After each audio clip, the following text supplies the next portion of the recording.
Hello, I'm Craig Constantine. Hello, and I'm Heather Morrison. At least I am today. There was a bit of discussion about, you'd be amazed how many times podcasters don't know how to say hello. Not that you couldn't figure it out, but it's often a point of discussion. I'm going to say hello. Do you notice I waved at you? I said hello and I waved. You did I don't know if wave. yeah, do you know why? Because it No, tends to make you want to say hello back. I realized that after you do a bunch of these, it's like if I wave, like this is the part where you say hello. Sorry, I'm that's so brilliant. meta, even this podcast. But it plays right into my minimum viable podcast idea, which is if I can figure out something that I can do that makes it easier on the guest, I'm doing it. Bonus points if I can figure out how to not have to do whatever that was, like images of guests are hard for episode cover art. Skip that. Like that was my decision. We don't need that. So that's me like waving back at you is not just me being animated and trying to get you to engage. Sorry. And if anybody listens, I'm sorry. So, if you don't That being editorialize, what is the equivalent of waving auditorially? What is that? Oh, that's hello. Of course. Okay, audibly, dumb. yeah, auditory, yeah, Um, hello, yeah, hello is hello. the greeting. Hello, Audibly. hello, Hello. hey there, hi there. Hello. That's your intro now. We got an intro. There's no intro. Oh, So in the little conversation we have beforehand, I often say to people, podcasting, and then whatever comes out. And so we were talking about, I'm going to put words in your mouth. We were talking about change. We were talking about how, because you and I were old enough to be able to talk about, hey, remember when they invented podcasting? And we were talking about how you kind of go from like, yeah, I pretty much think anybody who's podcasting now probably has been listening to podcasts for a while. But you and I were literally like, remember when you used to download them on the iPod and then you did like the whole thing. And then somewhere along the way, you became like one becomes the person, I could make those things. And you were talking about that change happened. You're waving. I have bugs in my house from fruit. Oh, It's I thought you were sorry. waving me off. That No, I don't want no, to talk about that. that's not a different kind of version of hello. That's a fruit fly. I apologize. Well, remember, time flies like a banana. Yep. So, Groucho Marx. So yeah, change. What when I asked you about podcasting, what made you think of that? You immediately told me a story about how you used to consume podcasts, how you used to listen to them. What makes you think about that change from listener to creator when I say podcasting? The change happened because, first of all, I love them. I love them with a passion, like the little kid I was that would go to bed with those little golden books under my pillow Hmm. because I would get nervous at night. I get scared of the dark or whatever. So, and I still sleep with books. That is not the title of my podcast. Um, um, I'm writing down books. books. I love books. Yeah, big reader. Um, so I just there's something really childlike in my exuberance and my love for the form of podcasting and having somebody tell me a story. That's what I feel Mm. like. I feel like a little kid and someone's telling me a story. So I've always had a lot of energy and enthusiasm and excitement for it. I mean, not all podcasts are for me, but the ones that they are, I literally walking through BART and the top of my head is exploding from Radio Lab. Right. Well, maybe not literally. That would be really messy and obviously I'm still intact, but figuratively or metaphorically or whatever the right word is. And so, Summically.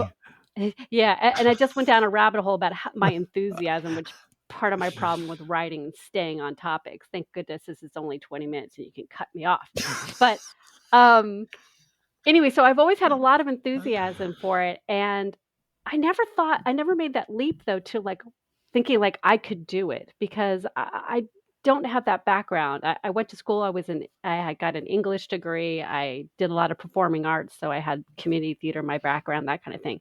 But I never did radio. Never wrote for Mm. the school paper. I did. So Well, there's there's like definitely something about a podcast is over there. Like I've yeah, been to a few plays and there's no universe in which I'm going to leap literally in the performance up on the stage and join in. Like you you consume, could you in an sit back. improv show, but Well, but I mean, one goes to a performance and one takes in the performance. One listens to a podcast. You don't even though it really is easy, you have now discovered, you don't like hit pause and like say something, and then it comes out in the next 2 minutes as part of the show. It's a very one-way thing.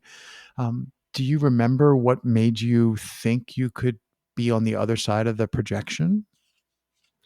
Yeah, I mean, honestly, it was seeing a Facebook ad for the podcast fellowship. And I think it was also hitting me at a time that I wanted to try something different creatively, because I've tried all kinds of different things. I'm quite a dabbler. And I was like, wow, I just never kind of, I don't know why, but I never kind of connected up this idea that I could do it. I'm like, well, what do I need to do it? I didn't know the tech or anything. And so, interestingly, I think it literally came months before the pandemic hit. And in fact, I was in TPF, the Podcast Fellowship 5, which got extended because people were just kind of having a difficult time getting through, the material and everything. Right. I remember that So, one. Yeah, they held the. I don't know if they delayed the kickoff, but I'm pretty sure I know they vastly extended how long the yes, platform was left open, just yes, because people there's like a community that springs up among the students who are going through in each cohort on any online course, and the Kimbo group that runs it was like, well, let's leave this community running so that people can like just be in their community more. Um, so you pointed out yeah. that you saw an ad for a course, but I'm going to bet that if you'd seen that ad like 3 years previously, you probably wouldn't have jumped. Is there anything that you can point to that was I mean, part of it, I think, is you just wake up and you're a different person in the next morning and then not I realizing that, wish. oh, today I'm going to jump on that opportunity that I see. Whereas yesterday you might not have done that. So part of it, maybe it's impossible to find the catalyst, the change within yourself. But I'm just wondering Yeah, if you yeah, I'm looked sure back it's and a thought, timing thing. Why at that time? I'm trying to think of like what I was doing 3 years ago. Um, it, if I'd seen it 3 years ago, I might actually have done it because it just, it's like with everybody, it just depends on when something comes into your consciousness. If you go back 10 years ago, no, because I was learning screenwriting and doing short films and things like that. So I had gotten involved in media, but not in radio or what I would call like, what is it, on demand audio. radio, right? Yeah. Audio. I don't know. What did I just say? Video? I meant, yeah, audio. I don't know what I said. Doesn't matter. It's Quick. not getting edited. As long as I make you laugh, it's worth it. So anyway. I'll just go into stoic mode. Oh no, please don't do that. Give you nothing Torture. to work with. Nothing to Uh, work with. Anyway, so it hit me at the right time, and, with a lot of creative things that I start, I went in and with a lot of enthusiasm, and mhm. I hate to bring up trauma, but I really do think it's a traumatic response. I went into freeze. Like, I was so into it and so enthusiastic, and I felt supportive of other people, and then I went into this, like, I don't know what to do, and I spent most of the fellowship going, "I don't know what to do. I don't know what to do. I don't know what podcast to do," and I finally Yeah. just Title, said, description. Who's it for? What's it for? He's like, "Oh my meltdown. god." It was a slow meltdown, and so I finally just selected something as an exercise. I'm like, "Okay, I'm gonna do this thing," and so I can move forward, and I can always Hmm. change it, you know? So that's what I did towards the very end, and I'm like going, "Oh my god, okay, well, write this thing quickly. You're running out of time. So Yeah. much Well, you have pressure." the safe space. Uh, Yeah. I'm like, you can have more than one podcast, right? You I can know, make. but that was a problem because then I wanted to do 2 and people like going, "Heather, just try and do 1. Can you do 1?" I'm like, "Well, I don't know. I barely could do 0 a couple weeks ago." So, There's an infinitely larger, 0 to 1 is really hard. Uh, it is. That first one's really hard. So, yes, yeah. I did develop a podcast called Geeks in the Green Room because I wanted to talk to people who did community theater. And I did get one person to do that, and then it became quickly difficult to find anybody in community theater who actually wanted to talk about it. So I started expanding like anybody who was involved with Any geek TV, in any green room, right? pretty much except sports because I know nothing about sports. But yeah, anything. Yeah. So I interviewed a whole bunch of people, and I haven't done anything with that for a while because I'm doing something else. But um, huge learning curve, some fun stuff, and my podcast is still out there if you guys want to try it out. Yeah, I think it's neat. I mean, it's also fun if you gone back and listened to like your third episode. Like, I how should far do back would that. episode 3 be? In terms of time? Time, yeah. Is it a year ago, 2 years ago, 3 years ago? Well, 2020. No, it wasn't that far back. Okay, so it's like a good year. That'd be fun. Like, So, go listen to episode 3. Be sure to okay. have whatever your go-to comfort stress thing is. Like, if you have a stress pillow, or just be sure you have that. Oh, Yeah, I I've had guests show up bringing, like, well, they don't bring. Never had somebody bring their stress pillow with them, but I have had somebody come into a space where I was going to record in person, and like come in the door, look around, find the sofa, basically run to the sofa, jump on the sofa, sit cross-legged, grab a pillow, and I'm just like, okay, wow. this is somebody who is slightly nervous. And of course, my reaction was, because I'm Slightly. super organized, I had scoped in advance. I had rented a place for a week to do this. We had people coming through, but the day before I had done the very first episode, I went and I found the best local coffee shop. This is in a city that I'm not familiar with. So I knew where it was. And when this person came in all like totally freaked out, there was no way they were ready to do an interview. I'm like, I really need a cup of coffee. How about you? And they were like, yes, please. And then, like, I'm the most manipulative but benevolent, nice person. I was like, I need coffee. And the person who works with me looked at me, but knows enough not to go, huh? Because I would never do that. And I was like, I need a cup of coffee. And then the guest was like, oh my God, yes, please. And the three of us went for a cup of coffee. It was only like a few feet away. And then we sat there for 15 minutes. And now I'm off on a tangent. But basically, after we came back, like you'd think more caffeine make it worse. No, after that, the guest was just excited and super happy. And we had Oh, a really good conversation. nice. That has nothing to do with what we were talking about. No, it sort of does However, though, but how do you do a cup of coffee version if somebody like I did all mine via Zoom, oh, excellent question. The answer is you so can't. I mean, you can is do it your some things. tone of voice? Like your voice is so soothing. Mine is not. I have a nice voice. I have a very nice speaking voice. I was told I had a nice speaking voice a long time ago, but I don't think that does it. Uh, well, okay. There are, first of all, great We only have question. 8 minutes, so don't take that long Trust to me, I have a answer. big timer I'm watching. I have the stop button, not you.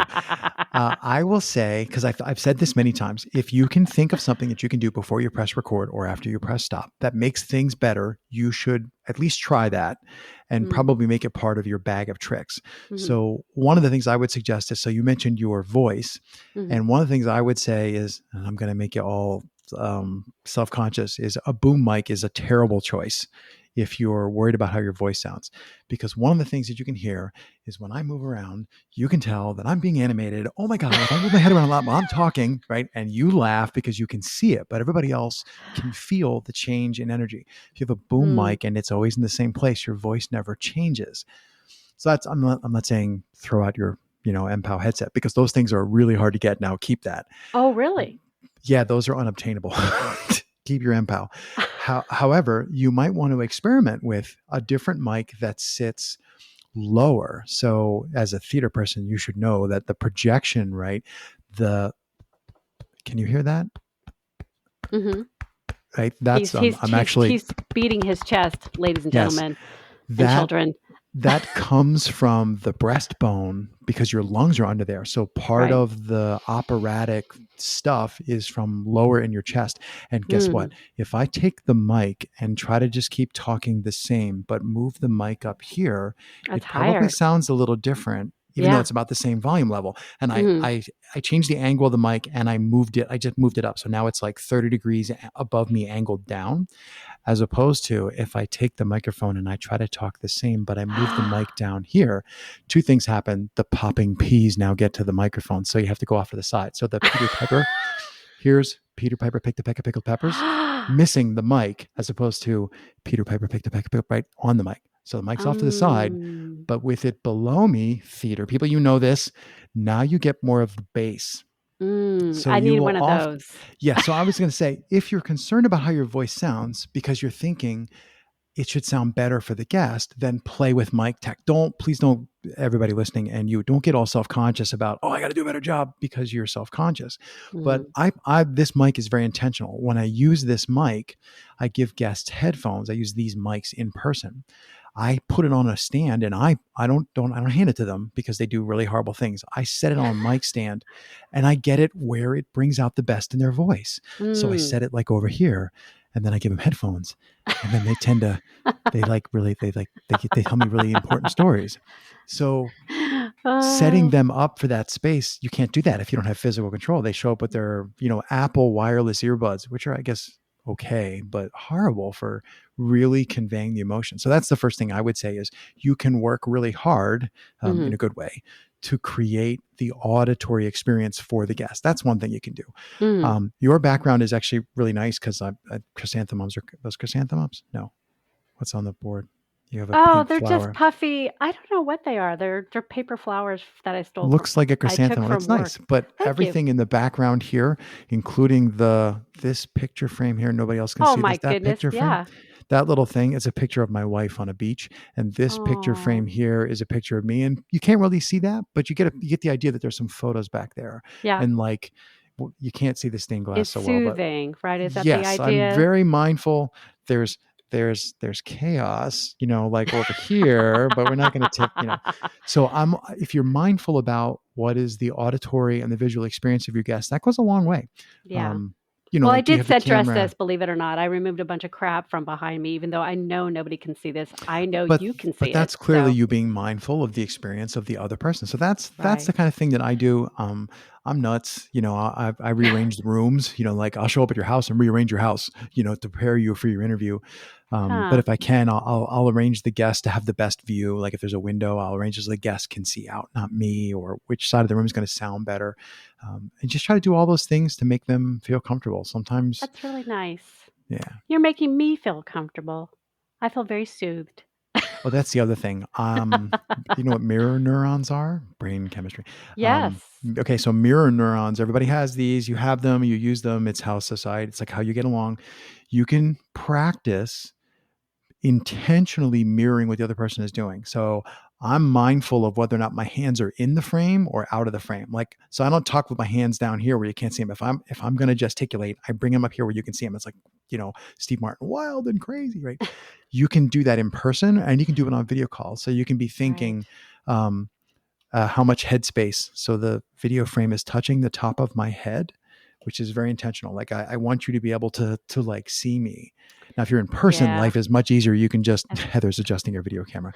Um, so that when you do that in a video call, you can be intentional about like how much, what are you sharing? And I right. mean, what are you sharing with your hands and your face and that kind of thing. Mhm. I Yeah. happen to be an animated to the point of multiple detentions in high school. I happen to be an animated person, so I tend to be emphatic and gesticulate and make people laugh. But I can totally do I'm sorry that your dog died. Like I can totally do that. I don't have to be the clown, when it's not appropriate. So that I those don't are think of you that way at all. You're just so calm and soothing on our you've calls never and heard me have a conversation with a guest who's talking about the death of their loved one. Like they mm. came home and found them had hung themselves. Oh my god. That's a little bit more of an intense conversation. Yeah. And I the Wow. a lot of the podcasting journey for me has been like Craig learning, hashtag see Craig learn. It's really not good. Please write a And book. no, but having Okay. said that, How about a movie? I've spent a lot of time intentionally practicing like, this guest is going to a dark place. And instead of me getting uncomfortable, which used to happen, now I'm super interested in like, is this guest okay going? Like sometimes people go places they're not even paying attention. So another thing that Mhm. you can do as a host, trying to create a space for the guest, is to have the meta, the higher level train of thought. Like, what are we talking about? Like, no, we're still in safe land. This is good. Okay, this guest is bringing up something that is obviously going to be really emotional for them. I mean, I'm okay with that, but are they going to be okay with that? And like sometimes Mhm. I'll either try to bring a little bit of lighthearted into it, or sometimes I'll just let it, like let it develop and be emotional and emote with them.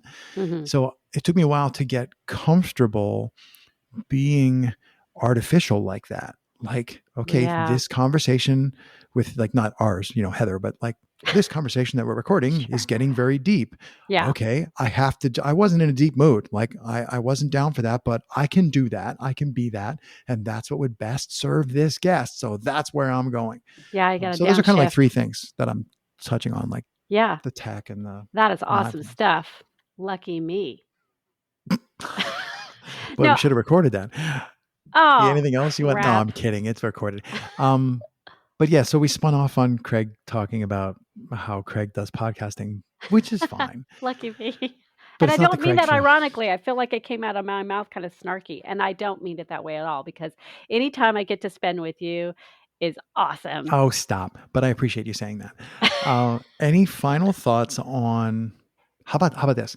So having done the transition from somebody who like is passionate about listening to podcasts and having clearly transitioned to somebody who's passionate about making podcasts, is there anything you can say to people who are stuck? So they're a podcaster, they know how to do it, but they just not quite getting to the published part. And I'm not trying to like, hold a mirror up and make you treat yourself. I'm just saying like you managed to jump the shark to get from listener to creator. How do we On a get other brace. people to do that?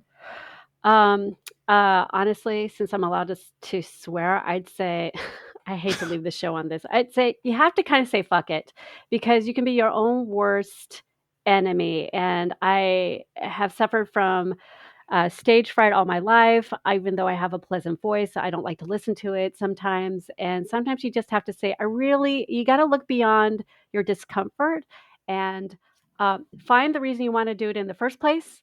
And then just Yes. keep trying to move forward. It's so hard, but just keep trying to move forward because your voice, your story, I'm all about story, obviously. It's why I'm working on this new project to help people write about their lives in journaling.